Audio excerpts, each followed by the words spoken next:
High কমিশনে ঢুকে জাতির পিতার ছবি নিয়ে অপমান করেছে। এত সাহস কোথা থেকে পায় আমি জিজ্ঞাসা করি।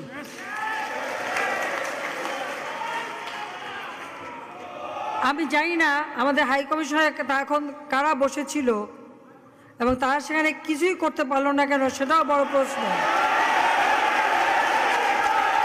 আর আমি আমার প্রবাসী যারা বাঙালি, না আমার প্রবাসী বাঙালিদেরও আমি বলবো যে যারা এই ঘটনাগুলি ঘটিয়েছে তারা চলাফেরা করে না, তাদের দেখেন না।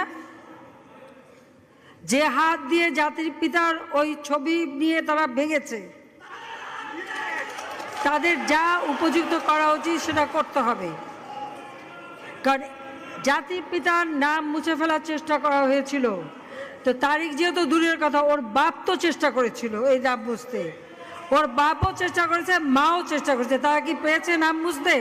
পারে নাই। ইতিহাস কখনো কেউ চাপা দিতে পারে না।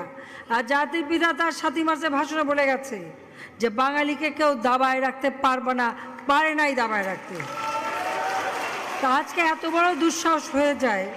হ্যাঁ, আমি প্রধানমন্ত্রী এসে আমারটা যা করুক ওটা আমি কিছু মনে করি না, কিন্তু যিনি আমাদের জাতির পিতা, যে আইন আছে, সেখানে হাত দেবে এত সাহস কোত্থেকে পেল? তারিখ যে ভুলে